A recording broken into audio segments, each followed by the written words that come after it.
Before we get started, I wanted to give a quick round of introductions so you have a sense of who you'll be hearing from today.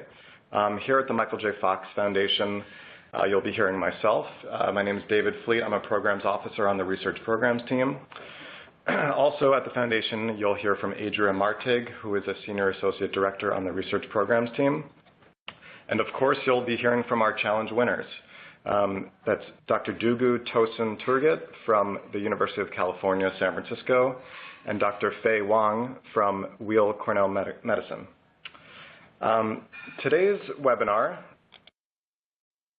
will consist of a brief summary of the PPMI Data Challenge, including its objectives and an overview of the review criteria and process. This will be followed by presentations by each of our challenge winners. Each of our winners will present a 15-minute summary of their analysis, followed by a 10-minute question and answer period using questions from the webinar audience. Participants may submit questions at any time by entering a question in the Q&A console to the right of your screen.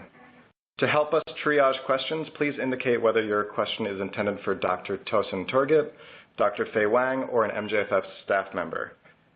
Then we will address your question to the appropriate presenter.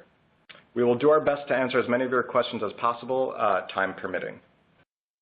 So before we dive into the details of the PPMI Data Challenge, we thought it would be helpful to provide some context related to the PPMI data itself.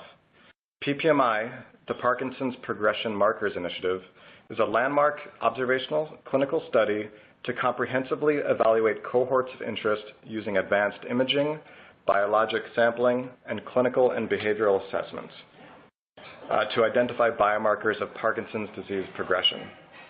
Through this initiative, the Michael J. Fox Foundation aimed to address a major obstacle to current phase 2 and 3 neuroprotection studies, which is the lack of biomarkers for disease mechanism, drug mechanism, dosage determination, study eligibility, stratification into PD subtypes, and correlation with clinical signals. PPMI addresses these requirements for biomarker infrastructure, which are a specific data set, a standardization of data, and access and sharing of this data.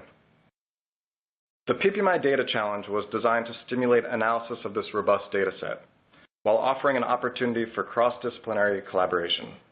By casting an open call to an expanding network of computational scientists and neuroscientists, MJFF and GE Healthcare, our co-sponsor for this challenge, aim to gather new insights into PD diagnosis and progression. In efforts to assist analysts who are potentially unfamiliar with Parkinson's disease, MJFF established a team of subject matter experts to collaborate with applicants as they analyzed the PPMI dataset. These PD experts assisted in understanding the rationale for the challenge questions and the nuances of the dataset components. The PPMI Data Challenge offered $50,000 in total prizes, awarding a $25,000 cash prize to the most comprehensive and applicable answer to each of the 2 questions. These questions were, what factors at baseline predict clinical progression, and what are the subtypes of Parkinson's disease? Consistent with the spirit of PPMI, any algorithms, inventions, or discoveries made using the PPMI dataset are subject to the PPMI Data Use Agreement. These algorithms will be shared with MJFF and the research community. To give you a sense of the review process and the review criteria for the data challenge, MJFF convened a review committee of internal and external experts in PD research and data and computational science to review submissions. Submissions were reviewed based on the following criteria: their relevance and suitability to answering the challenge question, methodology employed in answering the challenge question, predictive accuracy of statistical model and algorithms developed in their analysis, and finally, the impact, relevancy, and usability of their analysis in PD research. So now that we've given you a brief overview of the PPMI Data Challenge, we'll get to the stars of the show, which are our Data Challenge winners. So at this point, I'm going to hand it over to Dr. Dugu Tosin Turgut of University of California, San Francisco, who submitted the winning submission to the challenge question, what factors at baseline predict Parkinson's disease? Dugu, the stage is yours. Thank you, David. Thanks for this opportunity. Next slide, please. I'm going to present our submission, but I want to emphasize that this was a teamwork. And just based on the data challenge question, we targeted the first question. So our objective was to determine the predictive value of different multidisciplinary baseline factors for clinical PD progression. Next. Next. Next slide. Okay. So there are two, okay, can you go back one?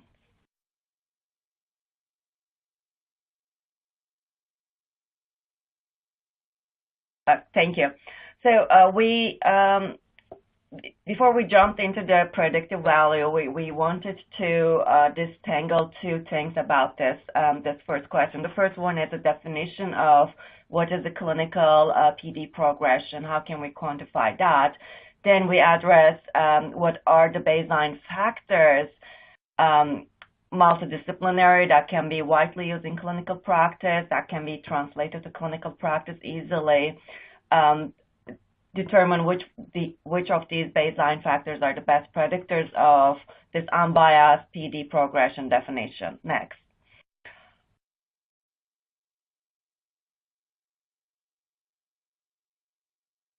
So there's a huge literature supporting the idea that PD is heterogeneous both in terms of clinical representation as well as prognosis. And this is indicated by the large diversity of rates of progression we see both in motor symptoms as well as in non-motor symptoms. Next.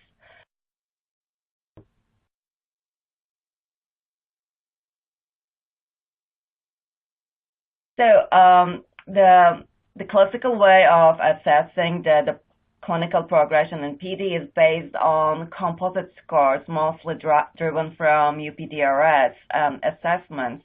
And these are based on algorithms. And since there is this algorithmic approach, there could be bias depending on the criteria imposed on the algorithms. And also these approaches require modeling to account for variation over the time, since PD is very heterogeneous.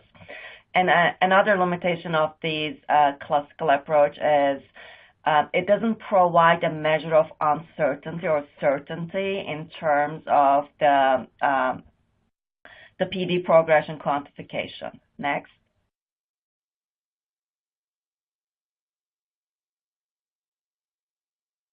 So in this proposal, we decided to use a clustering method, which will look at every clinical variable we collect from individuals and also look at the history of every clinical measurement jointly.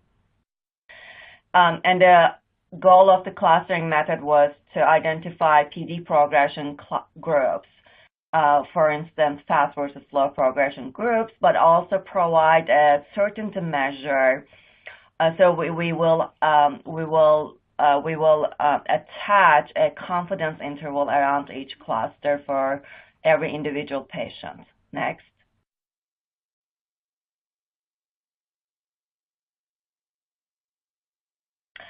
So our solution is based on unbiased clustering, which is basically to identify groups of patients that show similar characteristics. And we base this clustering approach to the assessment of each individual UPDRS items collected over time. Regardless of the measurement taking on or off medication status. And we perform a clustering analysis using all longitudinal measurements, using a Bayesian mixed multivariate generalized linear mixed models approach. It's a totally data-driven clustering of PD patients. And in this approach, the outcome variables, it was a multivariate outcome variable. Each UPDRS item is entered as an independent observation, including measurements from on and off medication assessments.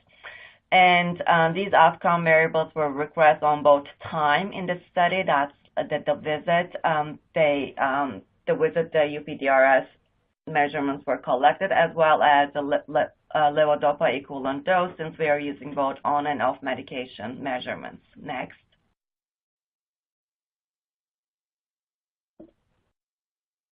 As in many other unsupervised classification approaches, the number of clusters needs to be defined a priori.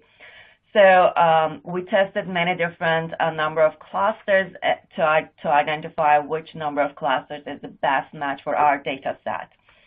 And based on our cumulative CDF distribution of the deviation, we identified that 2 is the optimum number of clusters for the PPMI data set. Next.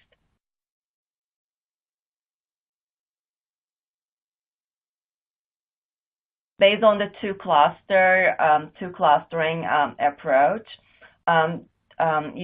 this slide shows different couple of UPDRS items and how these items are progressing over time for cluster 1 and cluster 2, as shown in this slide. Next.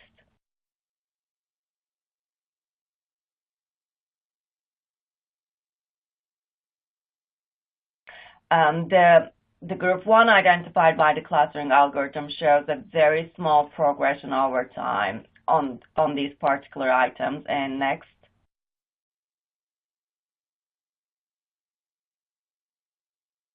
In the group 2, we see significantly faster progression. So the rest of the talk, I'm going to refer group 1 as a slow progressing and group 2 as a fast progressing. Next. We included all UPDRS items in this analysis, but not all of them contributed to slow versus fast progression group separation. There were some of them were more dominant, such as cognitive impairment, sleep problems, fatigue, tremor, walking and balance problems, as well as some of the on-medication measurements like spontaneity of the movement, facial expression, gait, hand movements, posture, rigidity, rising from chair, toe tapping, and some of the off-medication NP3 measurements, including leg agility and posture stability. So these are the dominant UPDRS measurements, differentiated fast progression from slow progression in the PPMI PD subjects. Next.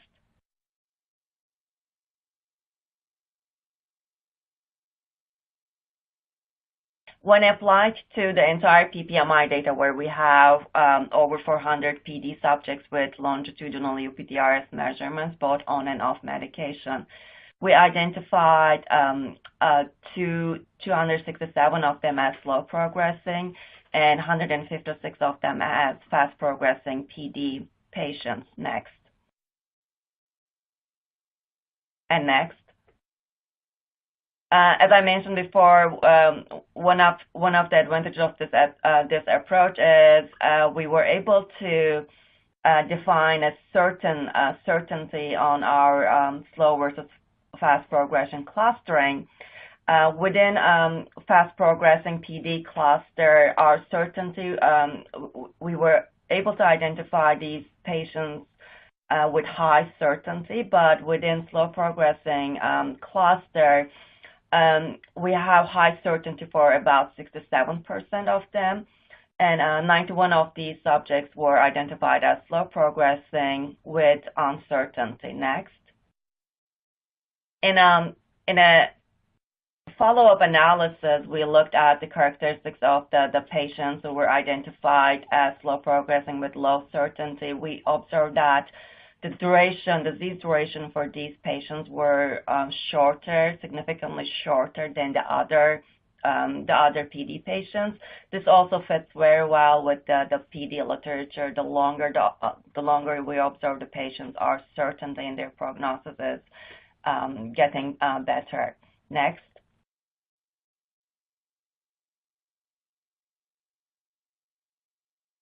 The second part of our submission was determining the reliable baseline factors to predict PD progression. In this case, it's to classify slow versus fast PD progression. Next.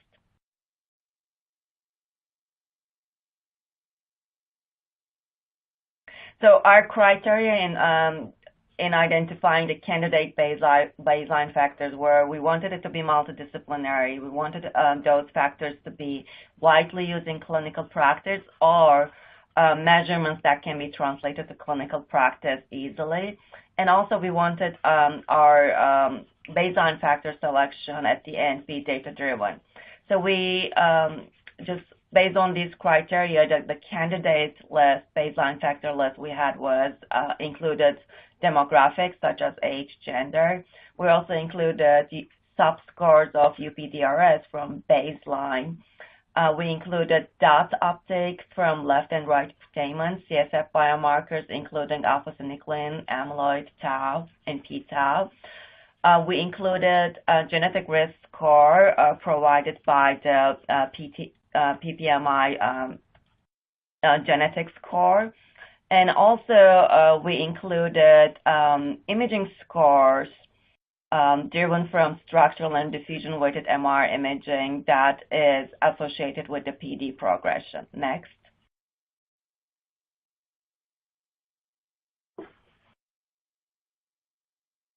So how we define the imaging score for PD progression. So the objective here is to identify brain networks or the clusters of brain regions that are highly associated with slow progression versus fast progression patient classification. Next. This is different than doing voxel-based associations. We want it to be clusters or connected brain regions. So we used sparse partial least squares regression, which is a multivariate generalized approach.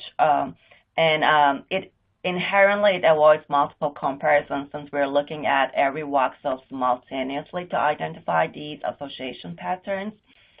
And it allows us to identify a sparse set of variables from a large set of predictors, in this case, the large number of imaging voxels, by penalizing the coefficients, the regression coefficients. Next.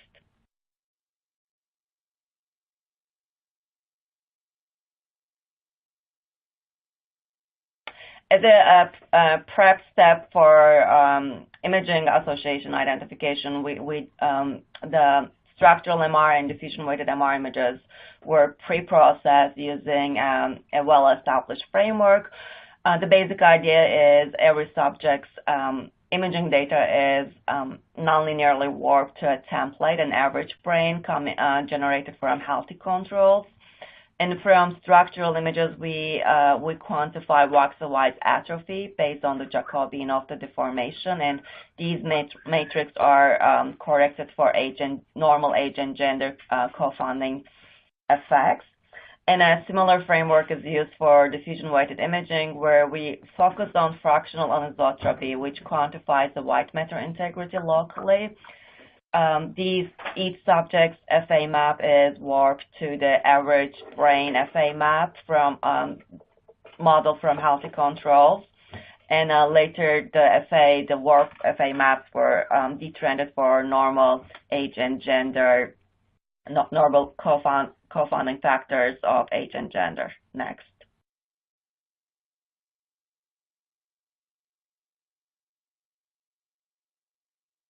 So the imaging score, the PD progression imaging score, was estimated for each modality separately. So we have one score for structural MRI based on atrophy and one score from diffusion-weighted MRI based on fractional anisotropy. In the partial least squares regression model, every measurement from each and every imaging voxel was considered as regressors. And our outcome was slow progression versus fast progression. And from the PLS model, we were able to get latent variables that shows the highest association between imaging biomarkers versus progression subclusters. And we perform a non-parametric permutation testing to assess the significance of this association pattern. Next.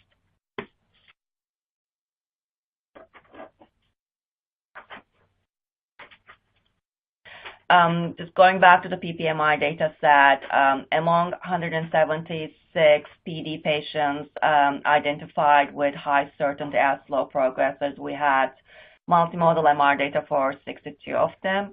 And among 150 fast progressing PD patients identified with high certainty, we had 43 of them had multimodal MR imaging data. Next.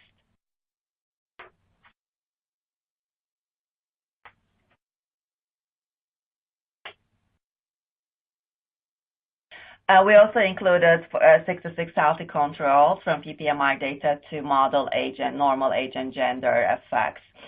When we look at the atrophy measures from structural MRI versus PD progression association, the partially square annual regression model didn't achieve any statistical significance, and we want to note that the PD patients in PPMI at the baseline, they're all de novo subjects, and this is also consistent with the literature. The structural changes are not as strong as other changes we see in brain. Next.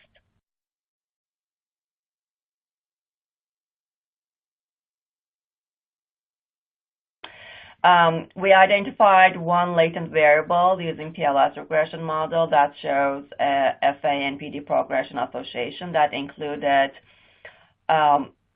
lower FA in substantia nigra, pontine crossing tract, superior longitudinal fasciculus, superior corona radiation, and corticospinal tract, supramarginal, prefrontal, precentral regions in fast-progressing PD patients compared to slow-progressing PD patients.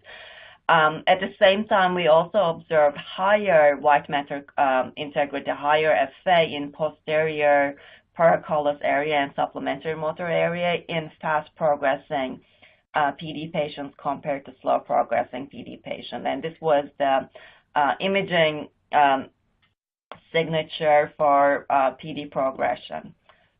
Next.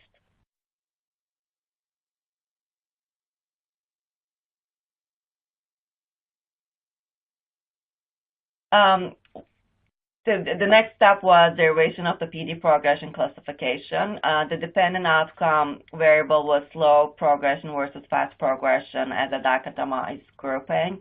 And our independent predictors, just to remind, included demographics, subscore, baseline subscores from UPDRS, baseline DAT uptake from left and right putamen, baseline CSF concentrations, genetic risk score from PPMI genetic core, as well as FA-based PD progression imaging signature quantifying the white matter integrity changes. Next.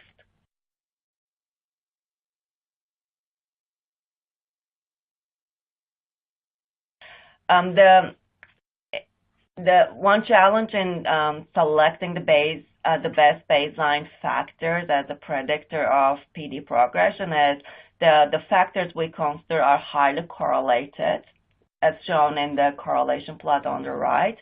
So we decided to use a machine learning approach based on penalized regression with penalization by a least absolute shrinkage and selection operator, LASSO. We applied this LASSO regression model with tenfold cross-validation, where at each cross-validation iteration, imaging score for FA association was recalculated in order to avoid double zipping on the data. Next.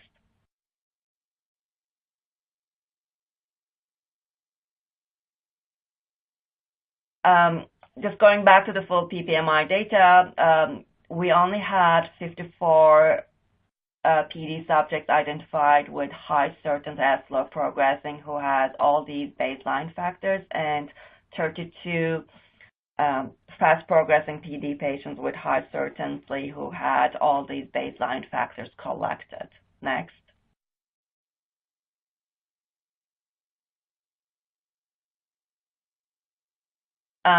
The best baseline factors for slow progressing versus fast progressing PD classification were FA-based PD progression imaging signature, jointly with baseline UPDRS 3 total score.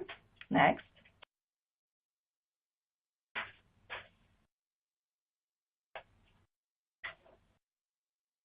According to this Lasso classification model, we were able to achieve a classification accuracy of 84% in our tenfold cross validation, with a good specificity of 94%, but a 61% sensitivity. The positive predictive value was 98%, but the negative predictive value was 72%.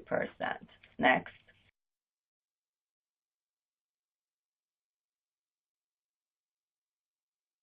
Just to summarize our approach, we categorize PD patients into fast and slow progression based on a data-driven clustering model where we exploit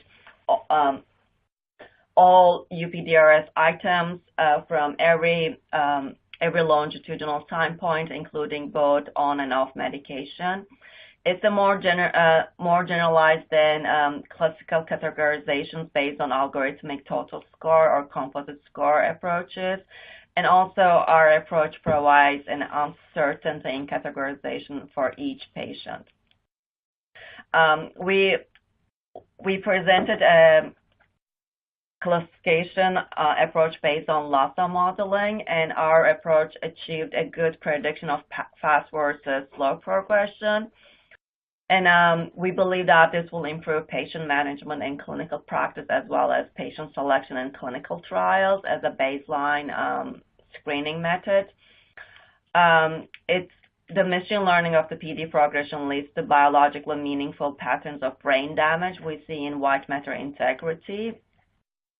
And also the algorithms other than PLS and Lasso should be tested to see if there's still room for improvement for classification, and other machine learning approaches will probably improve our performance. A FA-based PD and UPDRS total score were the ones identified as the key baseline factors that predicts PD progression the best. And judging the importance of each variable, and more importantly, guiding what tests are needed on a patient at minimum to make a prediction of disease progression, this sparse solution could facilitate an approach that can translate to clinic or clinical trials easily. Next.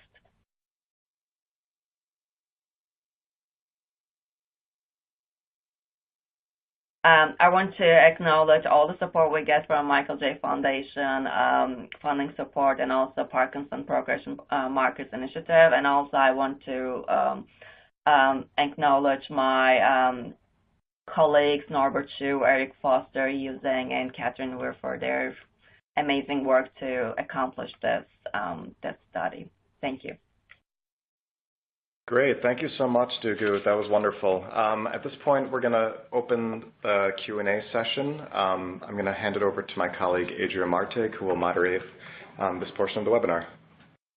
Hi, everybody. So I think so we've got a few questions in, and I'd like to start off with a question that's been asked by a couple of researchers out there. It's related to the initial Parkinson's disease classification, this slow versus fast classification. And the question is why were the majority of the domains that were used UPDRS domains? And was there a reason for excluding more non-motor based classification domains? Mm-hmm. So it's a great question. There's no, it's other clinical and cognitive measures could be included in the approach. We didn't test that, partly because these are de novo patients, and we don't see much change on these other cognitive measurements and clinical measurements, but it's a great approach. We should definitely test that, and that might actually change the whole clustering approach. There might be other clusters or subgroups that can be identified with other clinical or cognitive measures. Great, thank you. And then this is just kind of a general question that we had gotten pertinent to the data challenge, and I'll probably ask this of both of the winners. How do you see the particular model that you generated from this challenge informing personalized healthcare for Parkinson's disease?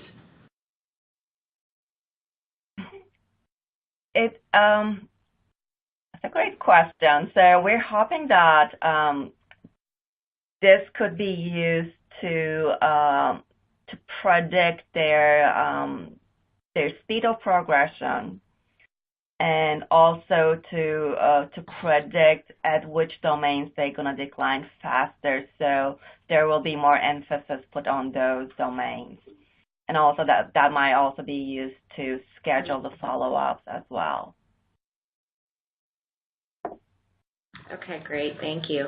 And I have one more just kind of basic housekeeping question before we transfer to the next presentation. I got a question asking about the availability of the analysis source code for others.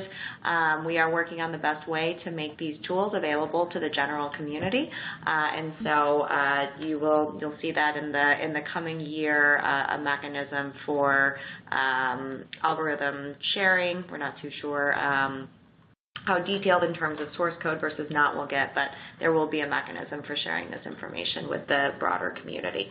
And we will be happy to share, if they want to contact us directly, we'll be happy to share our code as well. Great. Thank you so much. Most of them is R and MATLAB code, so it's very easy to transfer. Wonderful. We did also receive a couple of questions about our plans for future data challenges, and I just want to let you all know that in 2017 we do plan to launch a second edition of the PPMI Data Challenge, as well as a data challenge exploring the wearables data set, so please be on the lookout for announcements from the Fox Foundation on that. At this point, we're going to switch gears and turn the stage over to Dr. Fei Wang. He was the winning submission to the challenge question, what are the subtypes of Parkinson's disease? So Fei, the stage is yours. Yeah, sure. So hello everyone. So it's my great pleasure to present our work. So next one.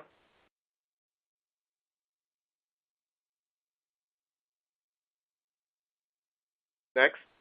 Yeah, so this is the outline. So I'm going to introduce briefly how we prepared the data and our method, and then the results. So next.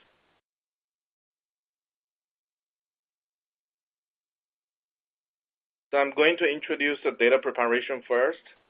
So this is how we get the patient label. So we got the 466 idiopathic PD patients by joining the primary diagnosis and code list table. Next.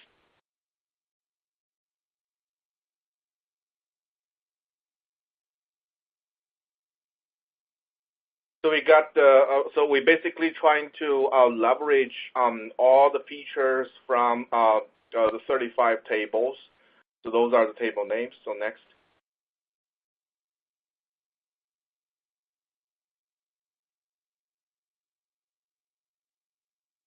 And by checking the literature, it's not very clear here, but we checked the literature. One is this movement disorder paper. The other is the one in the next page. So we categorize those features into two categories. So one category is the input features shown here, which includes 319 and next. So the other set of features are, we call it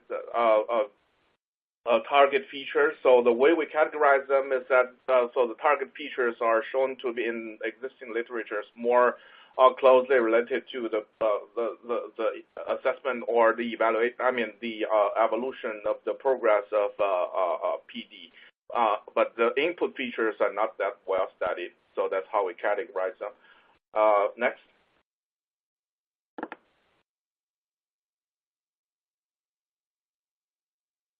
So in our implementation, we've concatenated all the records for every patient in this way. So every row is an entry, including the patient number, the entry date, and the feature 1, 2, 3, 4, 5. So whatever happened to this patient in its entry. Next.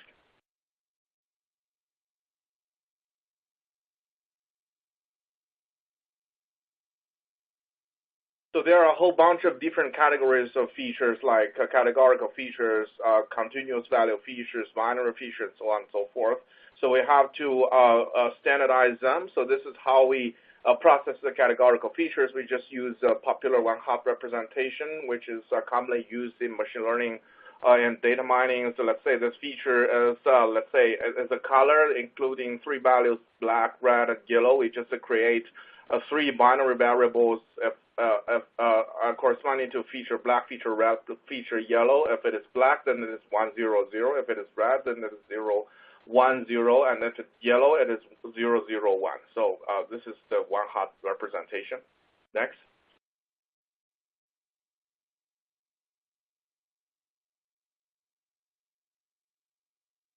So there are a lot of missing values, of course, in the data. So this is how we basically utilized a simple imputation method.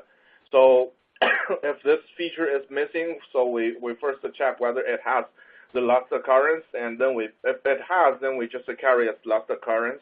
And if this is the first occurrence of the feature, and then we just carry, the first occurrence is missing, then we just carry the next value backward. And if the feature, is missing completely, we just impute it with the average over the entire patient population.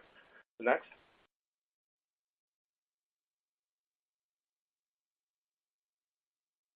So there are also some features with abnormal values like a letter N or not applicable. In this case, we create another field indicating whether this feature is has abnormal value or no. If it is yes, we just put 1 there and treat the feature as a missing, and then impute that with the method we introduced previously. And if the feature has standard value, we just put the value of feature abnormal as 0. So next.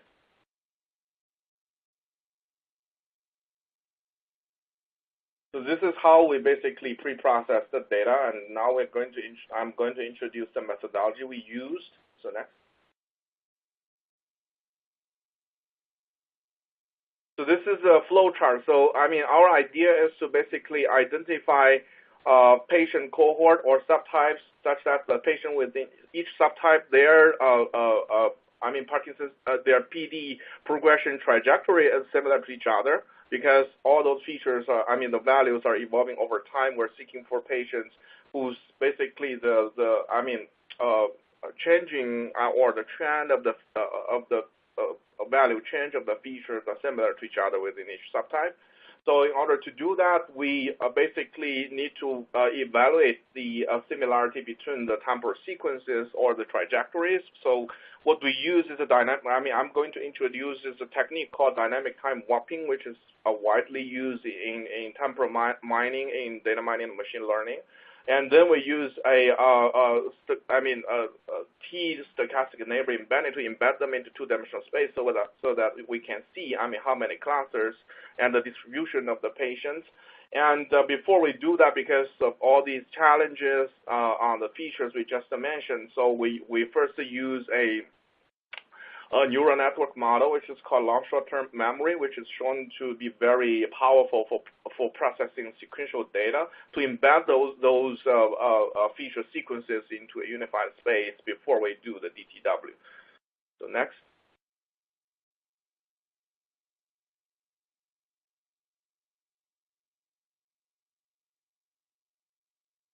So this is a basic setting. So remember, we have a set of input sequences and we have a set of target sequences.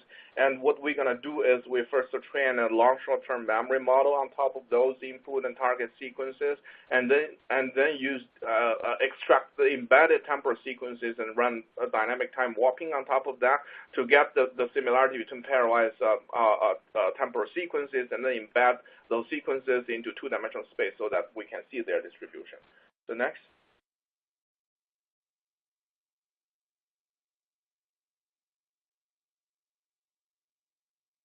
So long short-term memory is basically a variant or more sophisticated version of a popular machine learning model that is shown to be very powerful to process sequential data like natural language processing and video processing, those kind of tasks. The model is called recurrent neural network. So basically, it is like a recurrence of a simple structure which takes input every timestamp. It takes input as with the output of the last timestamp as well as the input of this timestamp and do some prediction, which here basically the axis are the inputs or the feature values at different timestamp, and this A is some sort of transformation, which is our model, and then this H is sort of the embedding, which we're going to take out to compute the DDW. So next.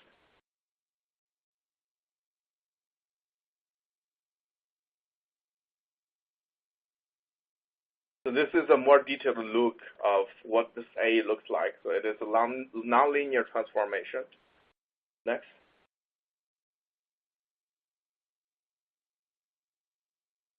So there are some well-known limitations of recurrent neural networks. So people improve that and propose a variant which is called this LSTM. So I mean, it avoids some limitations of recurrent neural network, like gradient vanishing, and recurrent neural network can only can only remember short-term context, but ignore long-term context, and this LSTM improved that a lot. So this is a detailed model of LSTM. So next.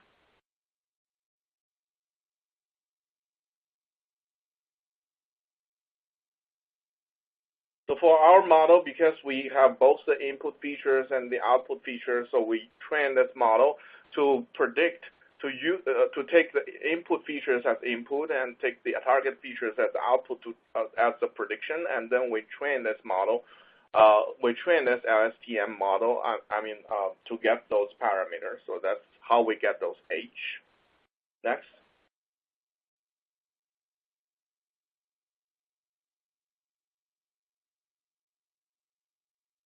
So after we got this H, so those H you can think of like a standardized version of all those like 400 also features, and if you concatenate those H according to time, then every patient gonna be represented as a sequence, a temporal sequence.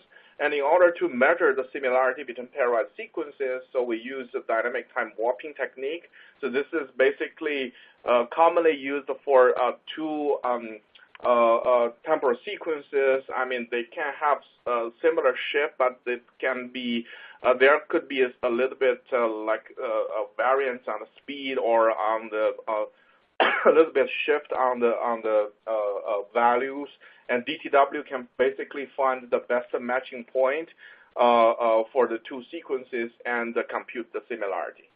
So next.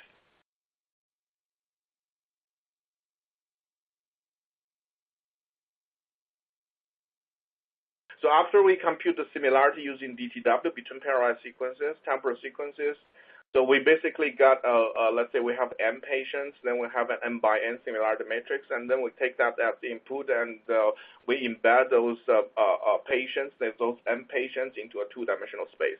So the idea is similar to a traditional visualization technique called multi-dimensional scaling, which is widely used, but here we use a more sophisticated version, which is called stochastic neighboring embedding, which is also commonly used for visualizing high-dimensional data.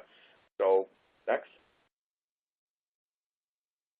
So now we're gonna basically show some result we got. So next.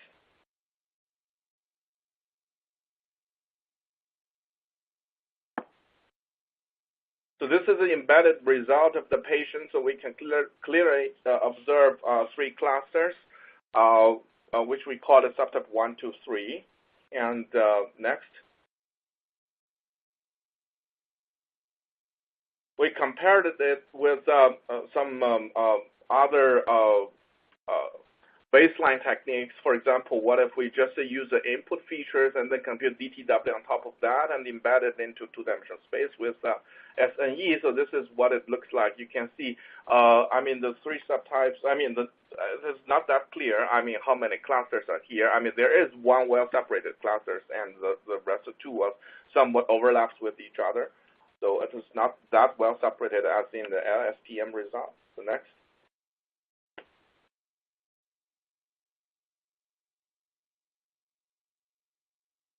So this is what we get. What if we just compute, the similarity based on target features? So we can see you cannot really observe any clusters here because all the three clusters are overlapped with each other. So next.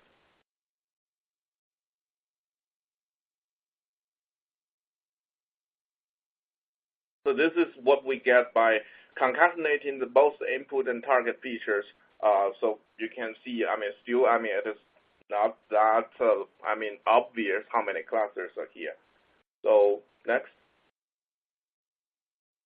And with the clustering result, we did some simple statistical testing and selected the most significant features that are different, that have different values in different clusters.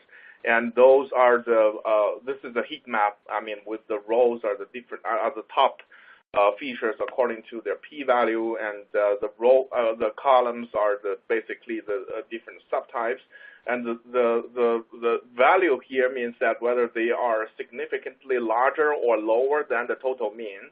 So red means larger, blue means lower. I will show more details later.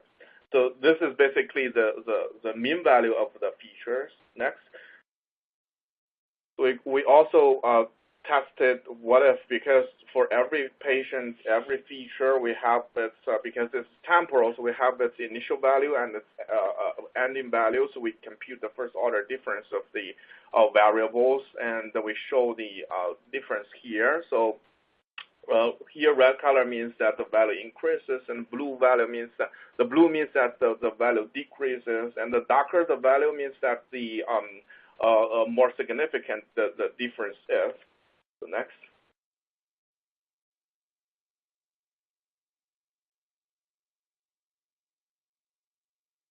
So here we show some detailed, the value change of more detailed features for different subtypes. So on this figure, we mainly show some motor ability related features. So from which we can see that subtype 3 seems to be most severe, and subtype 2, although they start at the more severe stage compared to subtype 1, but the progress is very slow. On the contrary, subtype 1, although they start from a better stage, but the progress is very fast. So they're basically the ending value of the feature is close to or even higher than subtype 2. So next.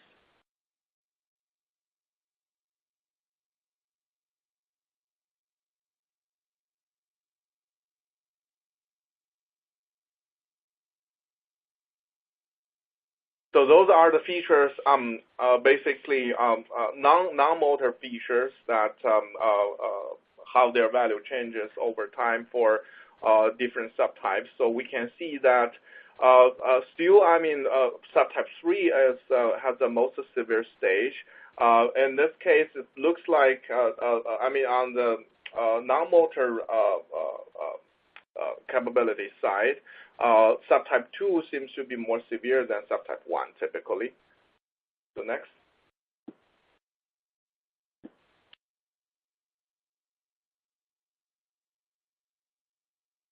So this is again some of these non-motor features. There is a typo that LNS should be LNN. So we can observe a similar trend as the previous slide. The only exception is this this BJLO, which is some test Benton judgment of line orientation. So for this, it looks like subtype 2 is the most severe one, and then it's basically more severe than subtype 2. So this is the only exception. On all others, it is similar to what we observed in the last slide. So next one.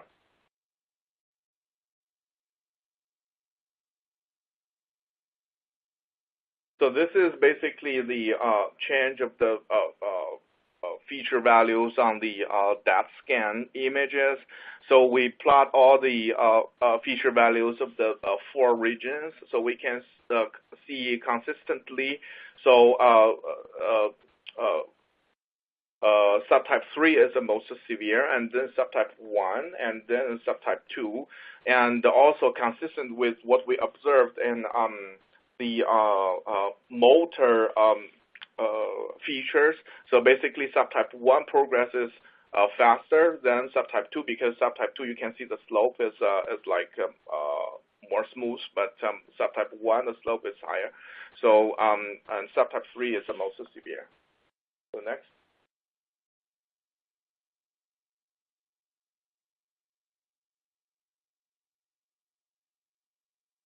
And this is some summary statistic of subtype 1. It has 200 patients with average age 58. And the disease duration, which is the length of the record we have in a database, which is 6 years or so.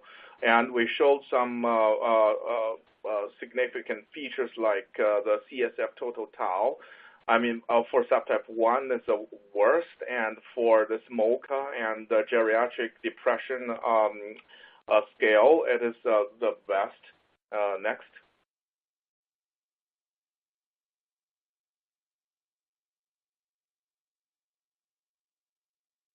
And these are some of the comparison of some of the features, including this H and Y staging. We can see subtype 3 is the most severe, then subtype 1, and then 2. And also this MoCA assessment, we can see subtype 1 is better than subtype 2, and this CSF total tau and this GDS. Interestingly, on CSF total tau, seems subtype 2 has the highest value. Next.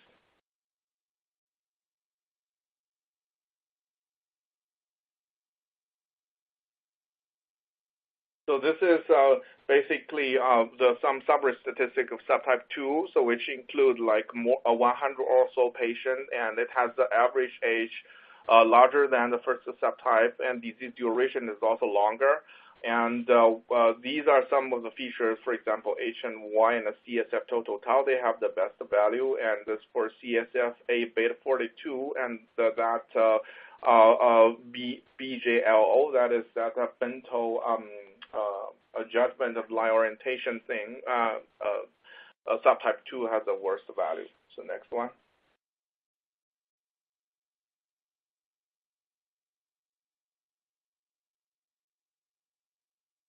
So these are some of the value comparison between the three features, BJLO, CSF A beta 42, and this, I'm sorry, this shouldn't be, there is a typo, it shouldn't be CSF, it should be DET scan. So on two different regions, we average the left and right, so we can see basically on the DET scan, so subtype 2 has the best value, and then subtype 1 and subtype 3 is the worst. The next one.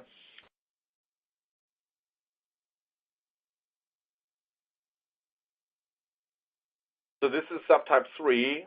Again, this is a subtype with the most severe stage of PD. It has a size of 158, and it has the largest average age, 65, and the longest disease duration. And for all of those features, we picked out by statistical testing. Subtype 3 has the worst value. So next.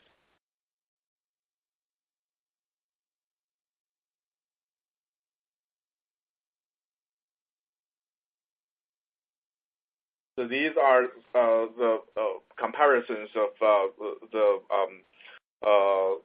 three features on the three subtypes. So one is this HVLT, which is the Hopkins Verbal Learning Test, and this SDM, symbolic digit modalities, and this MDS UPDRS, which is this motor ability related testing. So we can see for all those subtype 3 is the worst. So next.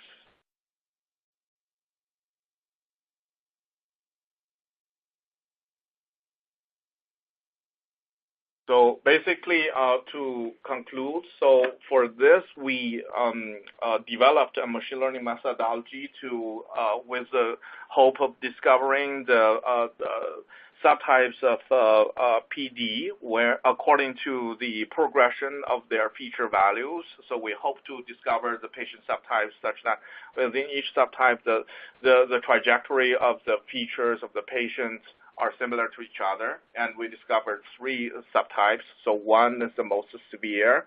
The second is like more severe on the motor ability side and progressing very fast, and which is subtype 1. And the subtype 2 is like more severe on the cognitive ability decay side, but progressing fairly slow compared to subtype 1 and 3. So our next step is to basically validate. We hope to interpret and validate the 3 subtypes by working with our clinicians. Actually, we are working with our Parkinson's Institute here at Weill Cornell Medicine to interpret those clusters. So next.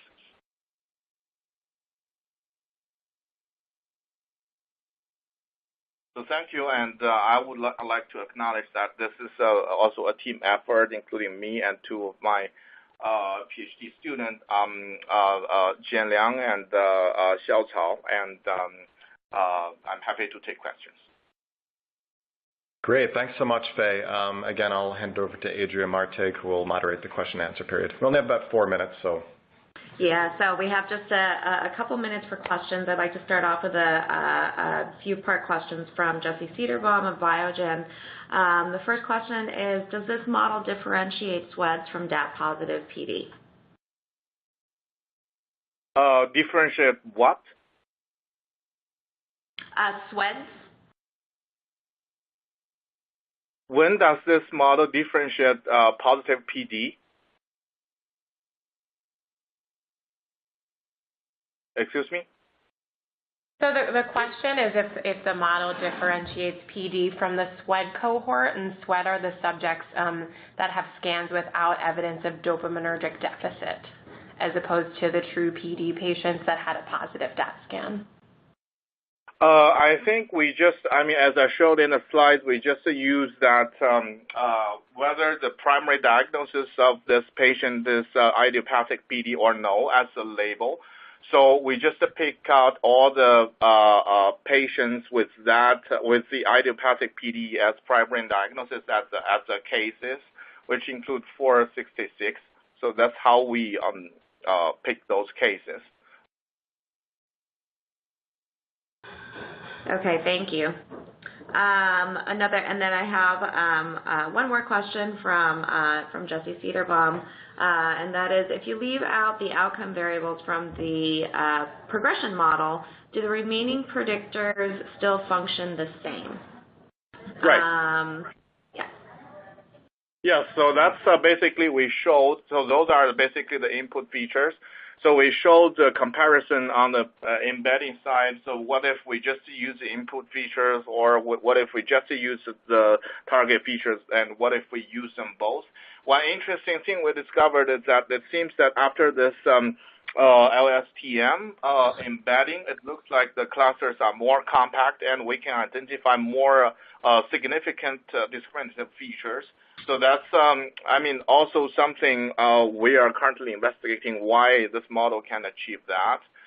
But we did do some comparison on that, yeah. Okay, great. And then I just have one more question, and this kind of applies to general data challenges. Are there any plans to validate these approaches in independent cohorts?